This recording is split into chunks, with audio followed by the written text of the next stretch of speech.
There is a version of this war that plays on certain television screens, spreads across certain social media feeds, and gets repeated by certain commentators with the confidence of people who have never looked at a single verified data point. In that version, Russia is winning. In that version, the sanctions failed, the West is crumbling, Ukraine is collapsing, and Vladimir Putin's gamble is paying off. It is a seductive narrative. It is also, when measured against the cold arithmetic of bodies, land, money, and time, one of the most misleading stories being told about any conflict in the 21st century. This documentary is not about politics. It is not about who you want to win. It is about what the numbers actually say, and the numbers, if you are willing to sit with them, tell a story that should disturb anyone who has been told Russia is on the march to victory. Let us begin with the most fundamental measure of any military campaign, the cost in human life. As of early 2026, Western intelligence estimates placed Russian military casualties, killed, wounded, and missing, at somewhere between 1 million and 1.2 million soldiers since the full-scale invasion began on February 24, 2022. The Center for Strategic and International Studies estimated that as many as 325,000 Russian soldiers had been killed outright by December 2025. To place that number in historical context, CSAS described these as losses greater than those suffered by any major power in any war since World War II. That is not a Ukrainian claim. That is not a NATO press release. That is an American think tank drawing on satellite data, open source intelligence, and verified government estimates. The Russian military, which invaded Ukraine with the stated expectation of a swift operation measured in days, has instead consumed its officer corps, its armored divisions, and its professional fighting force in a war of attrition it did not plan for and was not built to sustain. The rate of those losses is not slowing. It is accelerating. An analysis published by The Economist in October 2025, drawing on more than 200 credible estimates from Western governments and independent researchers, stated that Russia's total casualty toll had risen by 60% since the start of that year alone, with over 100,000 Russian soldiers reportedly killed in 2025 alone. Perhaps the most damning single statistic in that analysis was the kill ratio. Even when accounting for generous assumptions about Ukrainian losses, the report found that roughly 5 Russian soldiers were being killed for every 1 Ukrainian. And then, in February 2026, came the detail that no military strategist would describe as sustainable. For the first time since the invasion began, Western officials reported that Russia was losing more soldiers than it was able to recruit, with losses reaching approximately 40,000 per month since November 2025. An army that cannot replace the men it is losing is not an army that is winning. It is an army that is being slowly erased. Now consider what those soldiers died for, because this is where the narrative of Russian victory collapses most completely. According to measurements using data from the Institute for the Study of War from March 2025 to March 2026, Russia captured approximately 2,038 square miles of Ukrainian territory, an area slightly smaller than the American state of Delaware, representing roughly 0.9% of Ukraine's total land mass. For that single percentage point, Russia sacrificed what multiple Western intelligence agencies now assess to be hundreds of thousands of lives. In their most prominent offensives, Russian forces advanced at an average rate of between 15 and 70 meters per day, slower than almost any major offensive campaign in any war in the last century. 70 meters, the length of roughly 2/3 of an American football field, per day, purchased in blood. The story of specific battles makes this even more stark. After seizing the city of Avdiivka, Russia intensified its push toward the city of Pokrovsk. From late February 2024 to early January 2026, a span of nearly 2 years, Russian forces advanced just under 50 kilometers at an average pace of about 70 meters per day. In Kharkiv Oblast, the picture was even bleaker for Moscow. From mid-November 2024 to early January 2026, Russian forces pushing toward Kupiansk advanced approximately 9.5 kilometers at an average pace of roughly 23 meters per day. These are not the advances of a military power executing a strategic vision. These are the grinding, catastrophic shuffles of an institution feeding men into a machine it cannot shut off and cannot afford to keep running.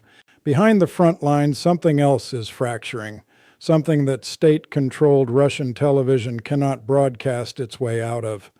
The Russian economy, celebrated in pro-Kremlin circles as proof of Western sanctioned failure, is telling a very different story in its own data.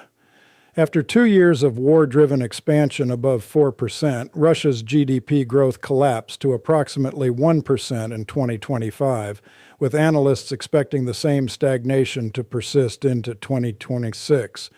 The International Monetary Fund projected only 0.6% growth for 2025, numbers that, in a country sacrificing its civilian economy on the altar of military spending, represent something close to standing still while the cost of everything rises around you. Defense and security spending together consumed as much as 40% of total federal expenditure, a share not seen since the Soviet Union during the Cold War. To fund that spending, Moscow has been dismantling the financial architecture it once used as a stabilizing buffer. In 2025, Russian oil and gas revenues fell by 24% to $111 billion, creating a hole in government finances that authorities chose to fill by raising taxes on ordinary consumers. Russia's liquid fiscal reserves, which once stood at 12% of GDP, fell to just 6% in 4 years. The state raised corporate taxes from 20 to 25%, then increased VAT from 20 to 22% in January 2026. Interest rates, deployed as a weapon against inflation, sat at 16% even after several cuts from a peak of 21%, a level driving a rise in loan defaults and growing company failures. Russia's inflation, meanwhile, averaged 9% across all of 2025. For Russian households whose wages are tied to official metrics, the gap between what they are told is happening and what they experience at the checkout counter grows wider every week. The labor market tells its own grim story. Russia's unemployment rate sits at just above 2%, a figure that sounds like economic health until you understand what it actually means. The exceptionally tight labor market reflects not prosperity, but the mass removal of working-age men from the civilian economy, whether through battlefield deployment, death, injury, or flight. In July 2025, Russia's own labor ministry warned that the economy would need 10.9 million additional workers by 2030. Those workers do not exist. The men who should fill those roles are either in a trench in Donetsk, recovering from wounds in a military hospital, lying in unmarked graves, or among the estimated 800,000 Russians who left the country for economic or political reasons since the war began, a significant portion of whom will not return. Russia is fighting a war it cannot afford with a workforce it is actively destroying, and calling it a demographic strategy would be giving it far too much credit. The technology dimension is equally revealing. While Moscow projects the image of a self-sufficient military industrial giant, the battlefield tells a different story. According to reporting by Reuters, based on European security officials and reviewed documents, teams of Chinese drone engineers and technicians visited a Russian state-owned arms manufacturer on multiple occasions from mid-2024 into 2025, underscoring how dependent Russia has become on external technical expertise it cannot replicate domestically. North Korea has contributed tens of thousands of soldiers.